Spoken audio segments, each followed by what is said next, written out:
کربلا کے جو معاملات پیش آئے اس کا پس منظر کیا تھا، شروعات کیا تھی، وجہ کیا تھی۔ خلافت کے آپ نے چاروں دور سماعت کیے۔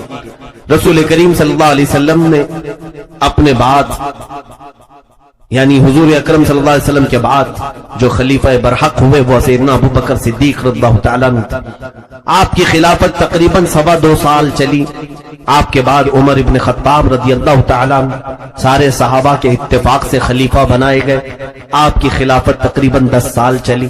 پھر تیسرے مقام پر حضرت عثمان ابن عفان رضی اللہ تعالیٰ عنہ صحابہ کے عظیم مشوروں سے انتخاب سے آپ کو خلیفہ بنایا گیا۔ آپ کی خلافت کا دور 12 سال چلا، اور پھر حضرت علی رضی اللہ تعالیٰ عنہ پر سارے صحابہ اتفاق کر کے بیعت کیے۔ آپ کی خلافت تقریباً 4 سال کے قریب چلی۔ یہ حساب آپ یاد رکھیں گا، میں نے جو سالوں کا ذکر کیا ہے یہ حساب یاد رکھیں۔ اس کی وجہ یہ ہے، میرے آقا صلی اللہ علیہ وسلم نے فرمایا الخلافت بعدی 30 عاما۔ غیب داں نبی نے اپنی زندگی میں ہی سب کچھ بیان کیا، فرمایا ہے میرے بعد خلافت 30 سال رہے گی، میرے بعد خلافت 30 سال رہے گی۔ حضور صلی اللہ علیہ وسلم نے فرمایا 30 سال خلافت رہے گی۔ اب اس اعتبار سے خلافت کسے کہتے ہیں اور بادشاہت کسے کہتے ہیں یہ بتا دوں۔ خلافت راشدہ اور خلفائے راشدین ہم جن کو کہتے ہیں وہ یہی 4 ہیں۔